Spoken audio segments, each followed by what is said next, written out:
Thanks, Ken. Pleasure to be here again today. Always great to be in the great capital of Austin here in Texas. And I'll introduce myself briefly. I'm Matt Watts. As Ken mentioned, I am with Trimble, and I work with our owner and public sector group. The owner and public sector is focused on owners of capital programs and assets. So eBuilder is one of our enterprise solutions for capital programs and projects. Lots of cities and counties and water and wastewater districts around the state of Texas use eBuilder for their capital projects. And then a lot of organizations also use CityWorks, which is the enterprise asset management solution for asset management and work orders, permitting and licensing, and the like. What Trimble's approach is to this market for the owner and public sector is integrating the asset lifecycle management process. So everything from planning and design to procurement and construction, and then into operations and maintenance. And so that's Trimble's vision. I work with a lot of the partner organizations that support that vision with client organizations. And I will now ask our panelists to take a minute and give their own introductions. If you want to kick that off for us, Jeff. Good afternoon. I am Jeff Brown. I am a program manager for the City of Austin in the Transportation and Public Works Department. I handle a lot of programs throughout in the parking services sector and in the parking enterprise division. My name is Rachel Castagnoli. I'm a senior consultant in transportation and public works here at the City of Austin in smart mobility, and I facilitate and run our autonomous vehicle program, which is both rideshare and freight. Thanks, Rachel. I'm Sharmila Mukherjee. I'm Executive Vice President, Planning and Development at Cap Metro, and that's the transit agency in Austin. Good morning. My name is Trey Busby. I'm the Fleet Services Director for the City of Waco. We serve a population of about 140,000 residents located in the McLennan County area along I-35, manage about $92 million in fleet assets. I really appreciate the opportunity to be here today and to be on this panel. Thank you. Very good. Thanks, Trey. So this panel today is about charting the future of mobility in Texas business landscape. It's titled Urban Momentum. And I thought there's probably nobody better suited to moderate a panel on urban momentum and EVs and autonomous vehicles and that sort of thing than a guy who drove his diesel truck about 300 miles from rural East Texas to get here. So in spite of that, I think we're going to have a great conversation today. And Trey, you know, one of the neat things I think that the city of Waco is doing is you're taking on some new challenges. And one of those is putting on together a public-private partnership. Is that right? Yes, sir. That's correct, Matt. City of Waco has adopted a number of sustainability and resiliency strategic goals to support quality of life and environmental quality in the Central Texas area. This includes increasing the use of renewable energy and decreasing concentration of air pollutants in the Central Texas area. I know Waco has generally good air quality when it comes to NAC standards, as opposed to some other of the larger metro areas. So being in attainment is good for our residents and businesses. If we were to ever enter the non-attainment status, we would have more restrictions on businesses, more regulations, things like more stringent vehicle inspections. So we really want to try to keep our air quality good. And to support that, last fall, the City of Waco issued an RFP for public electric vehicle charging infrastructure. It was a partnership that we solicited responses where Waco would provide the location for publicly available charging, and a private firm would install and maintain the charging infrastructure. And we're really trying to focus on a market-oriented approach to let the market kind of drive the demand for those chargers.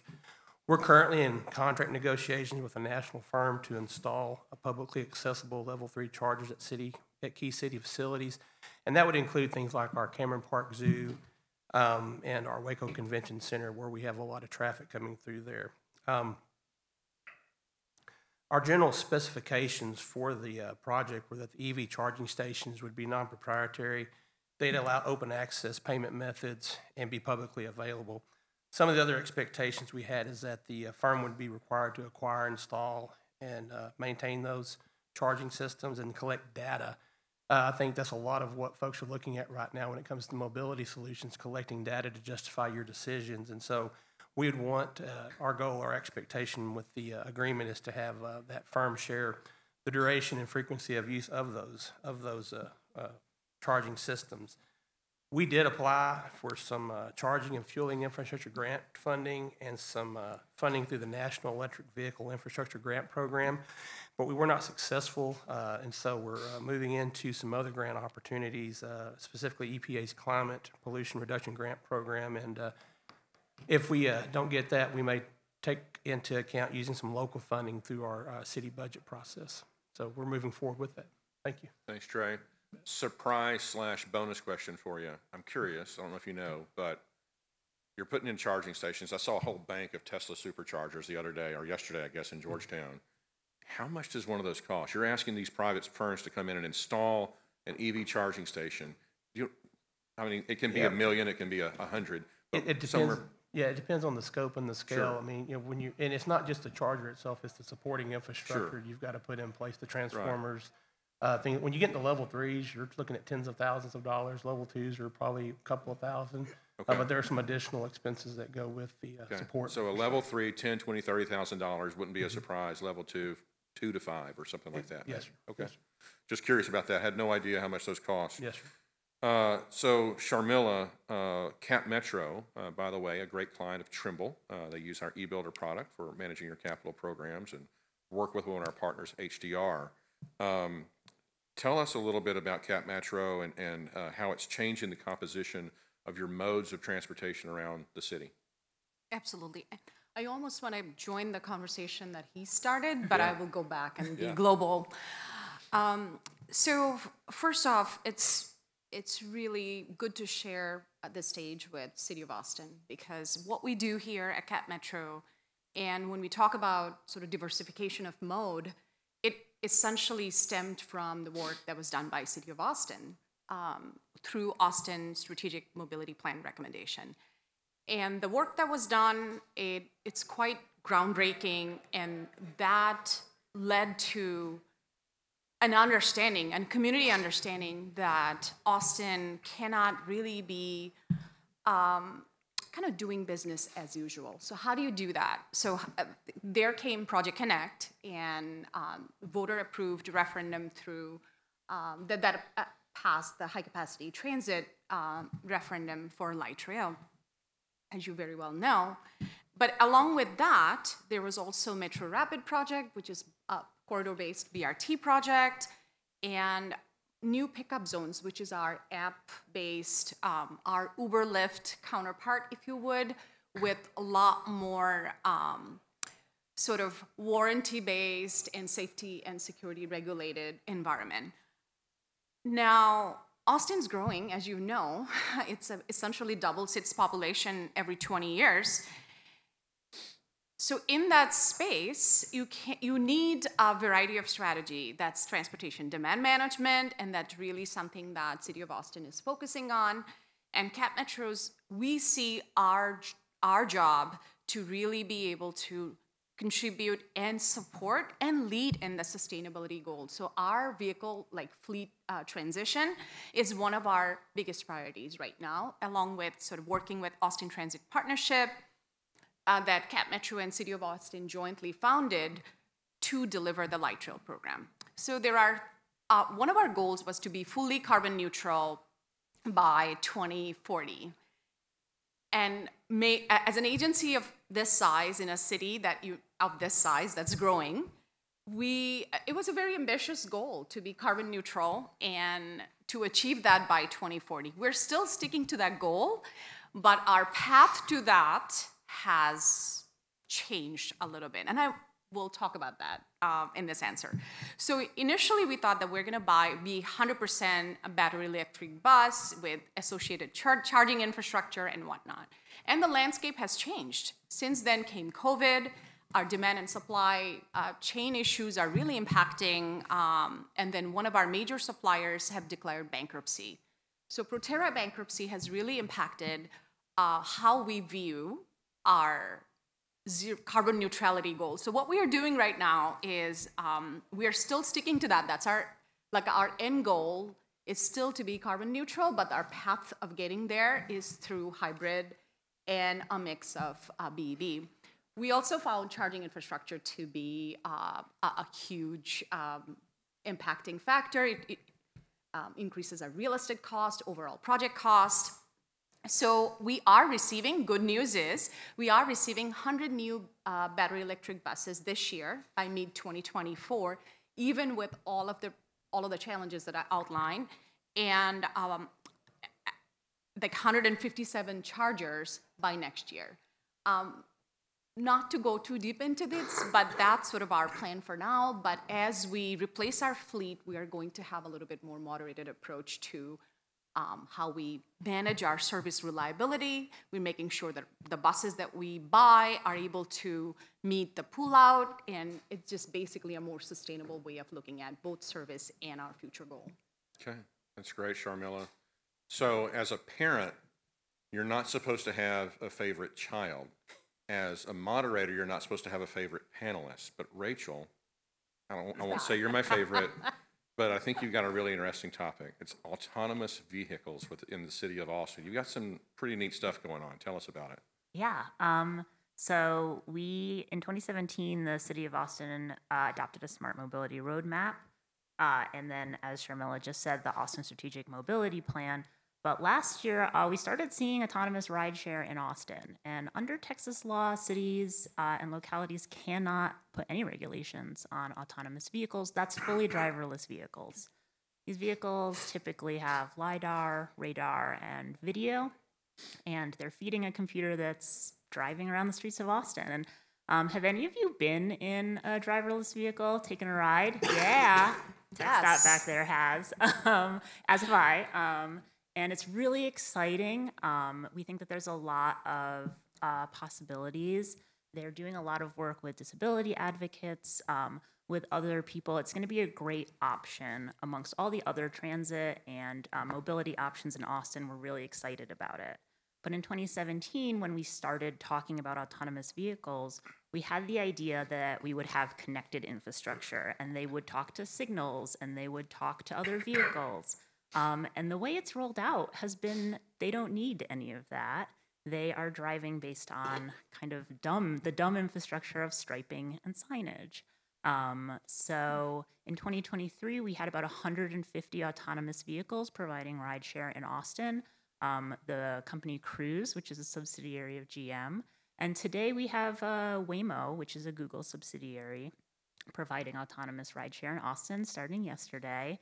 And we do anticipate that by the end of 2024, we're going to have many more companies that are currently operating in San Francisco and Las Vegas. So a lot of opportunities. We're really excited about it. It presented obviously just a ton of challenges, right? They were almost like scooters dropped here without a ton of pre-work. So we immediately put together a program with police, fire, and EMS. Those are our three biggest stakeholders at first, to get everyone trained on how to interact with the vehicle. They have very different electrical and cut points, different specs than a regular vehicle. So we really wanted to make sure our public safety folks were ready to interact with them safely. We started communication with our residents right away. We got so many 311 calls, so many phone calls about how I saw a car driving and there was no one in the driver's seat. So we did really start having strong communications with everyone. We have a public website that you can go to. It has an interactive map of all the incidents we've had. Unfortunately, we have had a few incidents in Austin, not nearly as many as San Francisco, but some. And we decided we needed to gather data so that we can immediately identify places where autonomous vehicles are struggling. We need to figure out why they're struggling, and we need to fix it. So our whole goal has been risk reduction, and we've been really doing a really good job of immediately flagging things where they're small problems now. They could be big problems in the future, figuring out if we need to restripe, if we need to add signage, or if it's the autonomous vehicle software needs to be updated. So as we we're experiencing these kind of growing pains, we've really figured out a smooth plan for addressing some of the autonomous vehicle issues. And I think that as we roll out further, we're going to see fewer and fewer incidents. That's neat. Thanks, Rachel. So, are the cars or the autonomous vehicles restricted to particular areas like in downtown, or can you get a ride to the airport? How far can you go? Sure. So under Texas law, we can't put any restrictions on the vehicles. Most of them don't drive on the freeways, but Waymo does drive on the freeway. Okay, that's neat. All right. Well, Jeff, you're also with the city of Austin, and you guys are working with some private sector firms to better support your needs. You want to tell us a little bit about that? Well, I mainly work with on-street parking and off-street parking, such as the parking garages. We have several successful relationships, obviously, with private sector firms that help support our needs. Parking Enterprise has used Flowbird and its services to offer cloud-based solutions to manage our on-street parking and transit systems, such as multi-space pay stations. Passport is also another curb management platform, which updated the Park ATX app in 2019. That's the mobile pay app. It allows us to offer that as a payment solution to the community. It also is currently being explored to offer programs and assist with offering help with, we just recently metered the South Congress area, and we are exploring the possibility of entering license plates for businesses to allow them to have access to these spaces in a program that will allow their employees to park in this area and give them some sort of solution for that. So lots of exciting programs coming our way with that, but right now it's still kind of in the working stages. ABM manages several of our garages, and they are instrumental in a lot of the programs that we partner with as well. I manage the affordable parking program. It currently offers service industry and entertainment workers the ability to use reduced parking within our garages. So City Hall is a main area of the program that is utilized, mainly because it's in the 2nd Street District. There is currently 600 approximate participants in this program. So we partner with the private garages in this initiative, which is a City of Austin and Downtown Austin Alliance initiative. And it's nice to grow our parking inventory in this partnership to offer to the community by utilizing that relationship with the private garages. They can opt in to use this program, and they, of course, have full reign over their times that they offer and all of their outliers. But as far as the City of Austin goes, we have mostly in the 2nd Street District. There's approximately about 500. The rest are outliers, like in East and South Austin, through the downtown corridor. But this is a program that I'm extremely proud of. It has grown immensely, doubling over the last year. But finding a way to grow that parking and utilize the private garages has just been instrumental in that growth. And I'm sure, I've talked to New Orleans as well as Orlando, Florida, and they are quite interested in the program and growing it as well. So that's just some of the things that we do in my division as far as the parking enterprise Yeah. area. Thanks, Jeff. So, Sharmila, we'll circle back to charging again, right? So you guys are being impacted by the amount of charging infrastructure that's available. What's happening with Cap Metro? So one of our major challenges are just supply chain issue. We're not getting charging infrastructure in place fast enough to be able to transition into fully electric. And the other piece was also the buses are fairly on schedule, but without going in too deep into sort of the understanding that came out of that bankruptcy filing and the impacts of that I'm going to give you an example. Our Expo and Pleasant Valley, the 2 Metro Rapid BRT lines that are currently under construction. So we are scheduled to open them next year. For that, all of the charging infrastructure, and we are working with city on placing them first, prioritizing them, using them as successful use cases for the rest of it.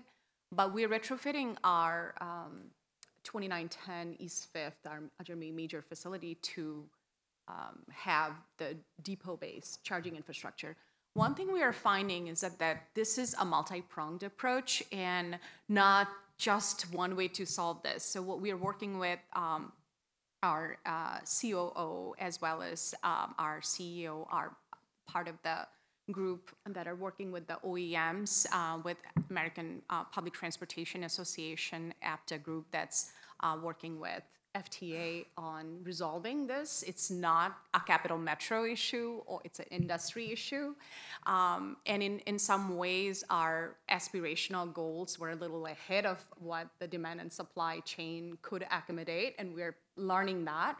But I think it also gives us some serious advantage, because what we learned through this process is that we really need to look at our current scheduling. It's serving right now about 40% of our run cut blocks electric buses support that. And as we expand, we're in a far better place to be able to have redundancies built in.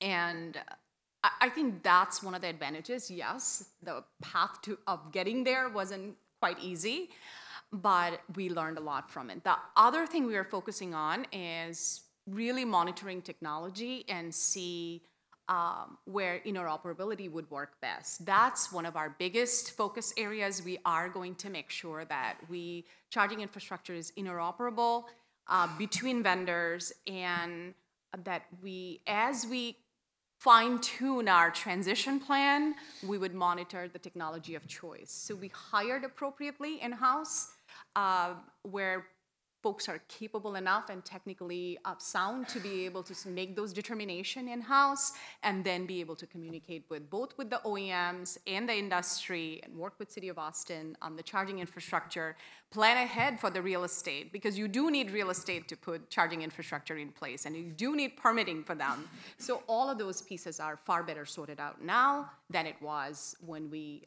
embarked on this journey. Thanks, Sharmila. So, Rachel, I'd imagine that charging infrastructure is having a pretty big impact on autonomous vehicles too. We're running kind of low on time, but you want to give us the brief on how that's impacting you guys? Sure, absolutely. Autonomous vehicle companies, almost all of them are electric, and they have huge fleets. So it's really a matter of how they can get as much electricity to 150 vehicles at once as possible. They did at first bring in generators. We really don't want to use petroleum to be powering electric vehicles. So, how can we make our citywide charge point system available for them? And we do have a fleet charging system within that in Austin, but also keep it available for people who privately own EVs. So, working with them, really encouraging them to invest in real estate, and then work with our Austin Energy to get that real estate up. These guys use a lot of electricity because they're so heavy and because they have so much computers in them. They're using much more electricity than your average electric vehicle. So they're charging more often, but they're just operating in the city mostly. So they're not, going through a ton of electricity with highway driving. So We're working with them on making sure that that they're planning long term in Austin, that we're getting them the infrastructure needs that they have, and that they're using our much more sustainable clean energy that we're lucky to have here in Austin.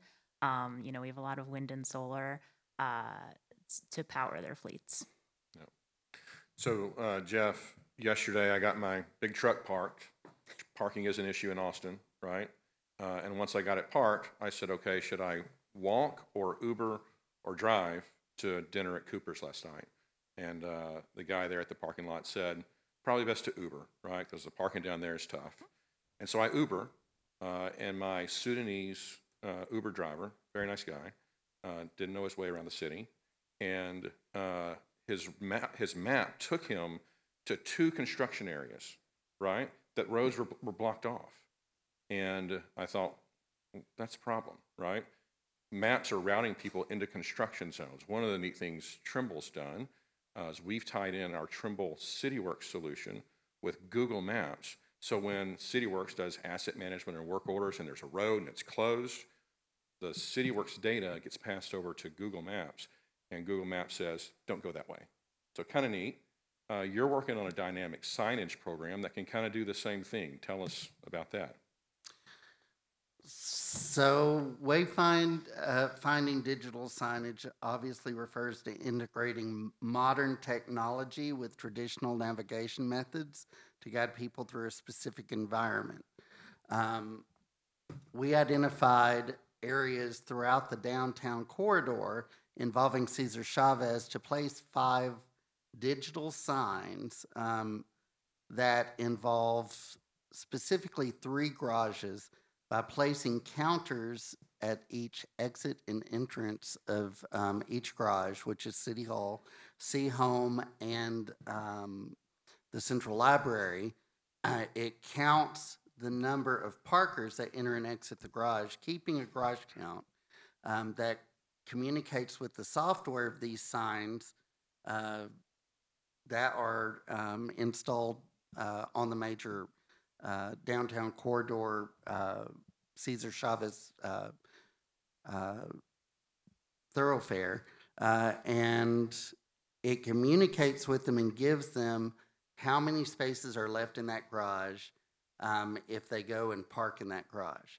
So that obviously lets the driver know, hey, I can get from here to there and not worry about having a parking space. Cuts down on congestion, obviously, and moves the parker through the city much quicker than them just circling. And we're exploring a whole other use for these signs and possibilities. You can actually install illumination signs on the back of these, which obviously run on solar panel or electric, and helps nighttime drivers like me who are getting older to see these signs a lot clearer. That's great, Jeff. We've got 2 minutes left. Okay. And I want to give Trey a chance to just tell us one more thing about City of Waco and the changes that you guys are seeing. Yeah, Matt, thank you very much, and I'll try to be brief. But City of Waco, we do believe there's a lot of opportunities with using EVs, especially in your small sedans and light-duty trucks. We currently have 17 EVs in our fleet, and they're spread across multiple departments. We have some Ford Mach-E's in our police department. We have some Chevy Bolts we use in our inspections and safety department, Ford F-150 Lightnings in our engineering department, and a Ford Transit van for our facilities. I think the point is that Waco is really willing to test and use these vehicles, but we also want to be thoughtful with our operational needs, and we're taking these incremental steps to make sure it makes sense for our community. The other, I guess, the item that we take into account is just the being mindful of the resources necessary to purchase and support EVs. I mean, we're using taxpayer dollars. And so when we get into those kind of discussions about how we decide to acquire and use EVs, we want to make sure that that vehicle is from a reputable manufacturer, that it can be serviced, that it's available. Again, the affordability question comes into play a lot, and they need to be capable. in some instances, we see a lot of opportunity to buy medium-duty trucks out there. They're generally a rear-wheel drive vehicle, probably better suited for package delivery. But when you get into medium-duty trucks for, say, a water utilities or public works department, you really have to have that capability for towing when you're hauling a lot of equipment, tools, supplies to, say, a lift station that may be in an off-road area. So having four-wheel drive capability is important. And so we're looking at opportunities where they make sense for us. And beyond that, I'll tag on to some of the other things that were set up here, and I won't get too far into it, but just the infrastructure to support those. We're having conversations with our wholesale electric provider, Encore, about long-term planning to support more EVs. And in addition to that, we're kind of blessed in Waco where we have Texas State Technical College, and they have a strong automotive program, and we've been in discussion with them about some long-term planning for training of service technicians, and a lot of that revolves around safety, training, how to work on those vehicles once their warranty period ends. So we're pretty excited with what's going on in Waco. That's great. Another bonus question for you. All right. You've got inspectors that are using F-150 Lightnings. One neat thing about that, I guess, is those guys are working 8-hour days usually, right? So I assume the F-150 can get charged up overnight, and the guy can use it all day and come back, plug it in at night, and no problem from a range standpoint. Yeah, a lot of and that gets in, that kind of dives into another conversation. But generally speaking, if you're using these EVs around your local community, you generally have enough capacity and range to do an 8-hour job. And again, you're getting that regenerative braking throughout the day, and you're getting a little bit of charging. A lot of stop and go, right? Yes. Now beyond that, you start talking about out of town travel. That does change the dynamic because you've got to do route. Find out the route that you need to take to make sure you get the charging you need to get back. Have to stop off at the Collins Street Bakery for a fruit cake and some little top up on the Tesla, right? Yes. All right. So everybody who's been to Collins Street Bakery in Texas might know what that is. Thanks for your attention today. Thanks to this panel. Some really great observation and participation with that. So, Ken, handing it back to you.